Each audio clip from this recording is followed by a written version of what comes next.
What are three advantages of the Articles of Confederation? Well, one, they had little power, so it could not be abused. So the people's liberties were protected so that someone could not have their rights taken away because one person did not like it. And then second of all, the government could ask states for money. And with that, they could establish new policies and stuff that the money would fund the projects or policies or whatever was necessary at the time.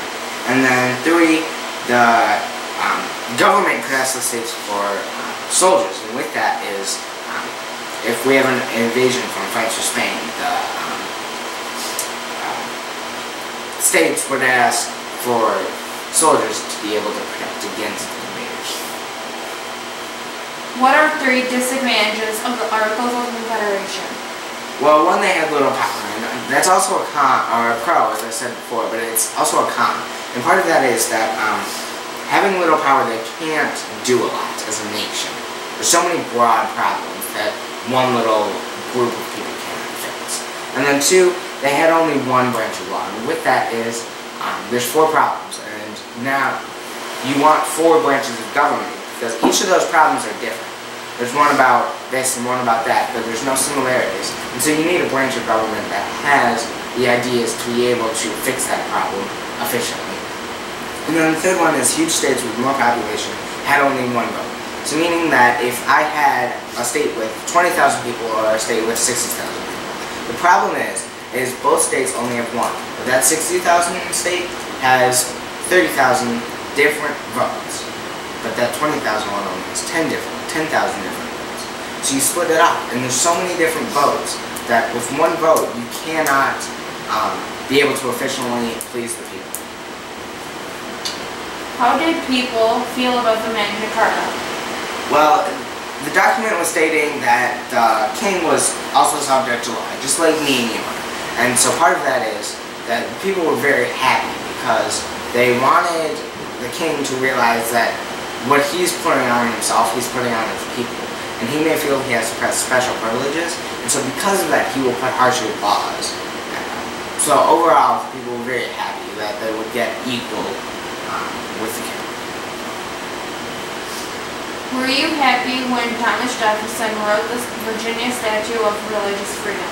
Yes, because the document declared that no person could be forced to attend or pay for the church. And part of that is, some people don't believe in the church. Part of that is that if you don't believe in it, you're not going to pay for it. And part of that also is that you're not going to want to attend. And so if you don't attend, that's okay. In a lot of places that was accepted, but you still had to pay for it because that was the church. And that was the religion. It was a religion-based society. But the Virginia Statute of Religious Freedom states that no person could be forced to attend or pay for the church. Why did Spain close down the lower part of Mississippi River? They wanted to close it down because part of the Mississippi is totally controlled on our trade route. And part of that is that controlling it, we get a lot of income. And so when France takes over Spain, they are able to force us to agree with them on so many different things.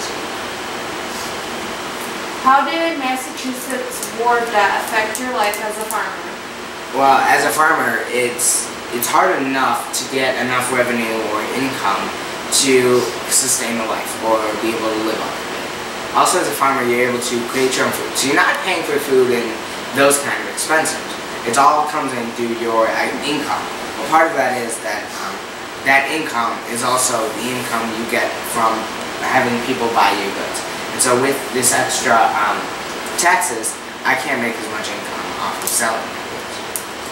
Was Shays' Rebellion helpful to you and your family? Yes, it was, because I was able to move west. And part of moving west is you get land for less money. It's more land for less money. It's a bang for your buck, one might say. And so part of that is it helped me because I can't afford several things. And because of that is I don't have enough land. But I can't afford more land because I can't already afford these other things, more or less land. So moving west, I'm able to afford that extra land for less. Why do you think the government did not stop Shays' Rebellion from happening? Because they were a weak government. And as I've talked about in the ALC, is there's so many things that they had little power, and that is so much a pro, but at the same time, it's a con in so many other ways. And so with little power, you can't control a lot of things. Thank you. Here's your part of Ohio territory, sir. Thank you, madam. Yes, thank you very much.